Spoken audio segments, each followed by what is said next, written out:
Okay, we've talked about our left hand and our right hand. Let's combine an exercise to work with both hands to get the coordination down. Now for this exercise, I'm going to use a pick. So I'm going to use down and up strokes. If you're using your fingers, you're going to alternate first finger, second finger. With the pick, we're going to use down, up, down, up. What I want you to do is come here to about the 7th fret, where the frets are a little bit closer together. And we're going to do just a simple pattern of 1, 2, 3, 4. Now we did this exercise in one of the earlier lessons where we weren't actually making a note. We were just working on laying the fingers down and not moving them until they came back off. In this exercise, we're going to make those tones, and we're going to make sure those tones are clear and concise. We don't want any buzzing, we don't want any rattling, and we don't want any dead notes. Now, things you're going to pay attention to, as I've discussed before. If you say, my hands aren't big enough, or my hands are too fat, let's do this real quick. Take your hand off. Lay your hand starting your first finger at the 7th fret. And show me, or show yourself, that you can't reach those 4 frets. If you can, there's no problems. Remember, take your hand, fan it out, even lay it like this and show yourself you can. Then we eliminate the excuses. We've got it. We can reach it. We put our hand in. If we start to restrict it, what is it we're going to look for? We're going to look at the position of that thumb. If the thumb is over here, we're squeezing our hand. If the thumb comes out, we open the fan. I know that's corny, but if you'll pay attention to it, I won't get an email about your hands being too small. Okay, so here we go. We're going to start the 7th fret, first finger, 8th fret, the 2nd finger, 9th fret, the 3rd finger, 10th fret, the pinky. Now, I'm not flatting my fingers down. Okay, they're curved so they're on the fingertips. Do you see that? I'm not using the flat parts of my fingers and laying it flat down. I've got no control that way. It's the natural position your hand can arch. So we're going to lay a finger down, pick a down stroke. Finger down, up stroke. Down stroke, up stroke. I'm going to do that again, slow.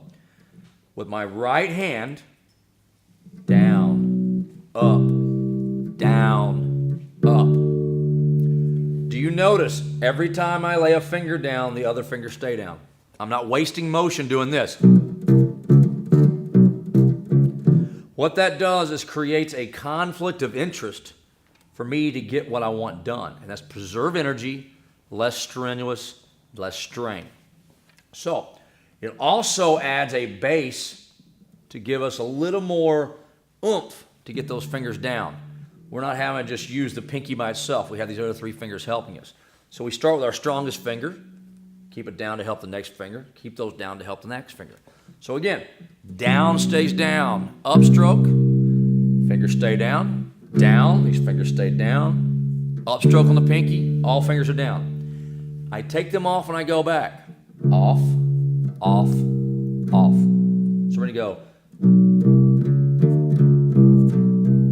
Notice the first finger never leaves. Okay? You don't focus on playing it fast. You focus on getting it down. If your hand is starting to cramp, think about the position you're in. Remember the thumb. Remember to lay your arm down, bring it up at the elbow, and make sure it's good. If you need to, bring your base up some. You may think you're looking corny and you want to look like a rock star and drop it down to your knees. Look, you can do whatever you want to do, but I'm telling you and giving you suggestions that if you want to work this out better, go with whatever you've got to do to get it down first, and then you can work on slinging your base down below your knees and everything else, okay? Now we're going to take this exercise and we're going to extend it down all 4 strings and back up. So we're going to go like this.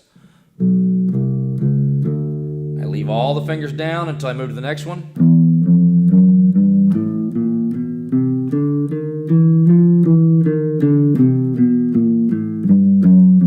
Coming back up, you'll notice I leave the first finger down, come to the pinky. Because going down, we didn't have any fingers there, so we're a little different here.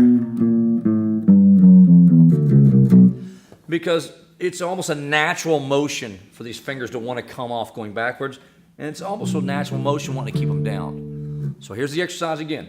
Right hand is doing alternating strokes with a pick, down, up, down, up.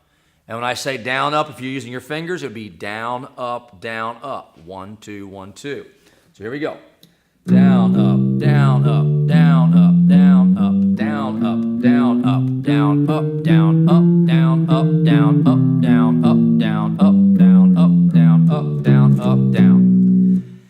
Get this exercise down, and it'll be a great warm-up exercise every single time you go to play if you will start at the first fret and play all the way down.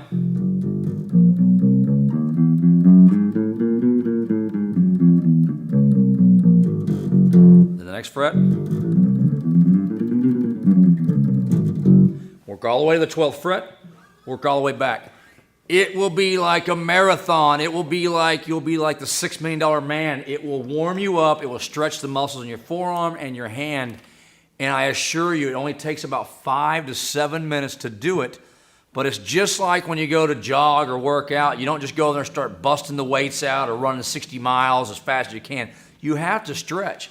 And that's what this exercise will do for you. It'll help to coordinate your hands. I assure you, if you'll work on this just a little bit every day, 5 minutes before you practice, you're going to get a lot farther, a lot faster. Pay attention to everything I've said. Alternate either your fingers or your picking strokes. Lay the finger down, it stays down until it comes back off.